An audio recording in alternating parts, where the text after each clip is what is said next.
Shapeshifting is a common theme in folklore and mythology. If you're a fan of tales and science fiction films, then you must be familiar with the concept. That said, did you know that shapeshifters existed in different African cultures as well? If you didn't, well, now you know. And today we will be looking at one of such creatures from the Kamba community in Kenya, East Africa. The tribe calls these creatures 𝗤𝗟𝗪𝗪𝗪 or 𝗤𝗪𝗪𝗪 in singular, and in today's video, we'll be looking at the origin of these monsters, how they terrorized the community, as well as how traditional Kamba tribesmen dealt with them. Having said that, before we get to that part of the video, I'd like you to subscribe to the channel if you haven't already and turn on the notification bell. I'd also like to request you to smash the like button and leave a comment below, because these actions will help my channel grow and allow me to create more content in the future. Without further ado, let us skip to the most interesting part of the video and start with the origin of these 𝗤𝗪𝗪𝗪.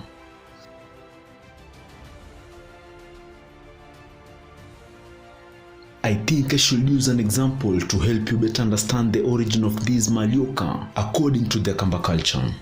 So, let's say Mr. Mpeti wants to bewitch his neighbor's children so they do not prosper in life. Typically, Mr. Mpeti will need to visit the most powerful sorcerer he knows and explain his need, after which the sorcerer will give him a hex bag with specific directions regarding where and how to use the hex.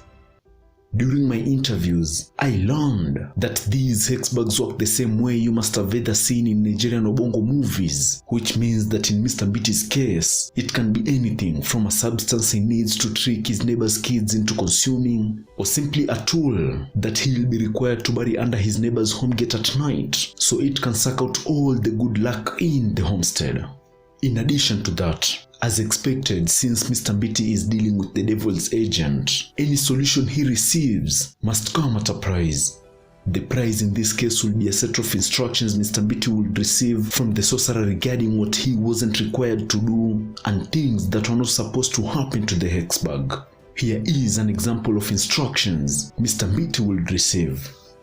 Mr. Mpeti, on your way home, do not interact with anyone in any way, shape or form. And when you get to your homestead's gate, you need to run around it 3 times to activate the hex bag and ensure the hex bag doesn't come into contact with water.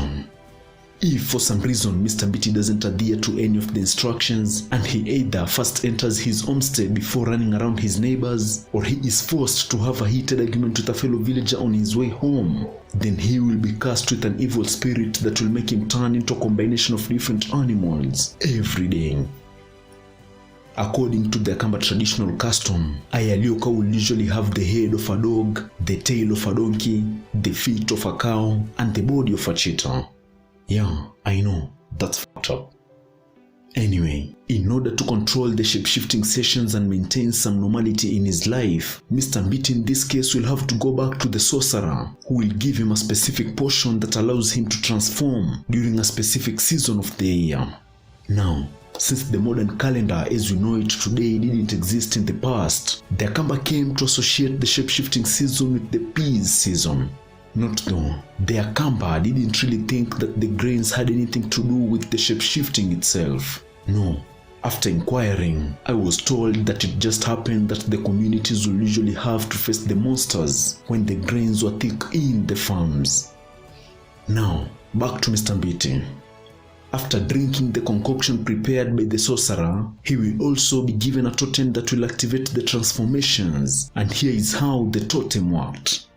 Anytime he is supposed to transform into a monster, Mr. Mpeti will go into the forest, place the totem down on the floor, take his clothes off, and jump over the totem 7 times, back and forth.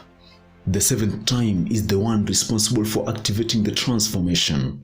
And after Mr. Mpeti is done terrorizing the community before sunrise, he will instinctively head back to where he left his clothes and skip the totem 7 more times to transform back into a human. Here is another thing worth noting before we look at how the Kamba dealt with these 𝗤𝗪𝗪𝗪𝗪. When I say terrorize the community, I don't simply mean go around making noises or scaring innocent individuals. No. These shapeshifters were legit known to harm their victims. According to their Kamba, 𝗖𝗛𝗘𝗏𝗧 will usually keep attacking and scratching its victims until it saw a slice of white meat exposed. After seeing the white meat, the 𝗖𝗛𝗘𝗏 will then leave the individual alone and run off to hunt down its next victim.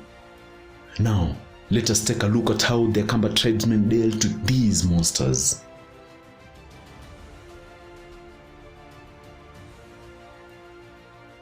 There were three main ways the Kamba would deal with these monsters whenever the peas season came around.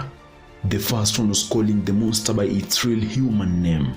You have to note, whenever a shapeshifter started terrorizing the Kamba community, rumors and discussions will usually erupt among the tribesmen trying to understand who among them may have been cast by the shapeshifting evil spirit. The Kamba knew the 𝗤𝗟𝗣𝗣𝗢𝗥 weakness was hearing someone say out their real name loud. With this in mind, if one of the villagers came across one of these beasts and was able to call it out by its real name, then that will usually force the 𝗤𝗟𝗣𝗣𝗢𝗥 to submit before the villager, the same way a wolf does to its pack alpha.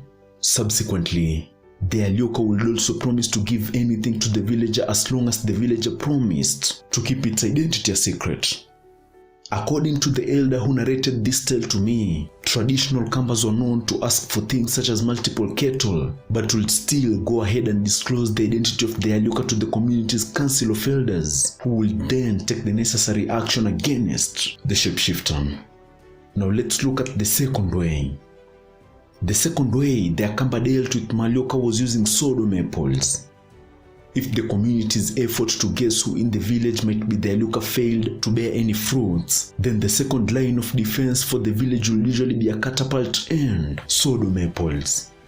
What will this do?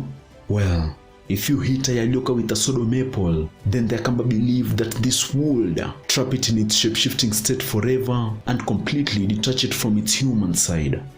Note, however, that there was a danger to this. If you hit a 𝗤𝗟𝗣𝗡 with a 𝗤𝗛𝗏𝗡 and trapped it in its hideous state, then you will become its worst enemy number one, and its only goal will be to hunt you down and take your life. Legend has it that the monster will usually never stop trying to get to you until either one of you was dead. Anyway, the last but by no means least way traditional Kamba dealt with shapeshifters was to try and hurt it as much as possible. Using this approach, a group of Kamba warriors will usually come together at night, get their bows and arrows, and try tracking the monster down. If they were successful to find it, and most times they would, given their Kamba were expert wilderness trackers. Anyway, after finding it, the tribesmen warriors will then shoot the monster at its non-lethal body parts such as the hands or legs, after which they would let the monster get away. The following day, the tribesmen will visit everyone's household in the community, and anyone found with arrow-inflicted injuries in the same area the monster was shot the previous night will then be taken and brought to the community's medicine man. Note: unlike sorcerers and witches, medicine men were gifted individuals who will usually use their powers to help others and solve problems in the communities. Examples of medicine men from different Kenyan communities included Maina Lukale from the Luya, Syokimau from the Kamba, Gor Mahia from the Luo, Mogwa Kibiru from the Gikuyu, and Mepoho from the Mijikenda. I've actually created videos on all these prophets, so if you'd like to check them out, then kindly visit the main page of my YouTube channel. Anyway, back to the shape-shifting monster. After the culprit was brought to the community's medicine man, the medicine person will usually carry out a ritual that will strip off the shape-shifting evil spirit from the individual and then forward the culprit to the council of elders. Subsequently, the community's council of elders will then impose a fine that the culprit had to pay for all the problems he or she had caused in the community. I guess you're probably wondering why an individual like Mr. Mpesa didn't go to a medicine man in the first place if he knew that they could strip off the evil spirit. Well, doing so usually meant that the entire community would know Mr. Mpesa tried to harm someone, which would in turn his entire family into an outcast in the community. Perhaps these individuals thought that the shape-shifting curse was better than the social repercussions awaiting them.